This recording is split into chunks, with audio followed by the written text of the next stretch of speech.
সময় আছে, মরণের আগে আল্লাহকে রাজি কইরা যান। কবরটা বেশি ভালো জায়গা না।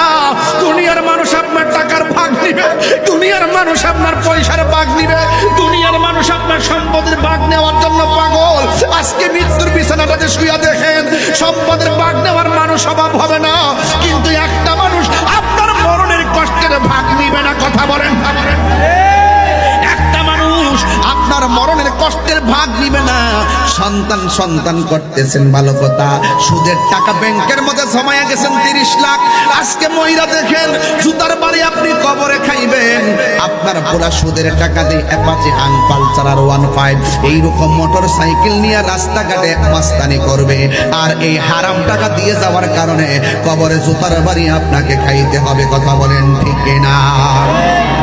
এই জন্য আমার যুবক ভাইয়ারা, এই ওয়াজের স্টেজ 5টা বছর ধরে মাহফিলটা হইতেছে বাজান।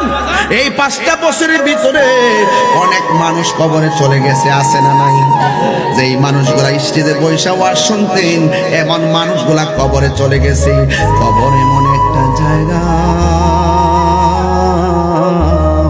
কবর এমন একটা জায়গা, রাসূল বলেন বেনামাজি হইয়া কবরে গেলে গো, তোমার ডান পাশের মাটি বাম পাশের মাটি তোমার এমন জোরে একটা চাপা মারবে, তুমি এমন জোরে একটা চিৎকার মারবা, তোমার কান্নার আওয়াজ ঘরের পাশে থাকলেও শোনার সুযোগ নাই।